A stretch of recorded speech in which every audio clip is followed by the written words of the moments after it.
தமிழ் குர்ஆன். மேலும் நாம் மூசாவுக்கு வேதம் அருள 40 இரவுகளை வாக்களித்தோம். அதற்காக அவர் சென்ற பின்னர் காளைக்கன்று ஒன்றை கடவுளாக எடுத்துக்கொண்டீர்கள். அதனால் நீங்கள் அக்கிரமக்காரர்களாகிவிட்டீர்கள்.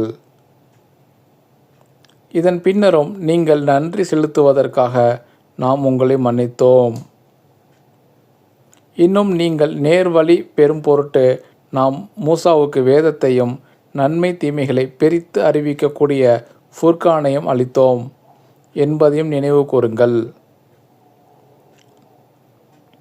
மூசா தம் சமூகத்தாரை நோக்கி, என் சமூகத்தாரே, நீங்கள் காளைக்கன்றை வணக்கத்திற்காக எடுத்துக்கொண்டதன் மூலம் உங்களுக்கு நீங்களே அக்கிரமம் செய்து கொண்டீர்கள். ஆகவே உங்களை படைத்தவனிடம் பாவ மன்னிப்பு கோருங்கள். உங்களை நீங்களே மாய்த்து கொள்ளுங்கள். அதுவே உங்களை படைத்தவனிடம் உங்களுக்கு நற்பலன் அளிப்பதாகும் என கூறினார். அவ்வாறே நீங்கள் செய்ததனால் அவன் உங்களை மன்னித்தான் என்பதையும் நினைவு கூறுங்கள். நிச்சயமாக அவன் தௌபாவை ஏற்று மன்னிப்பவனாகவும் பெருங்கருணையுடையவனாகவும் இருக்கின்றான்.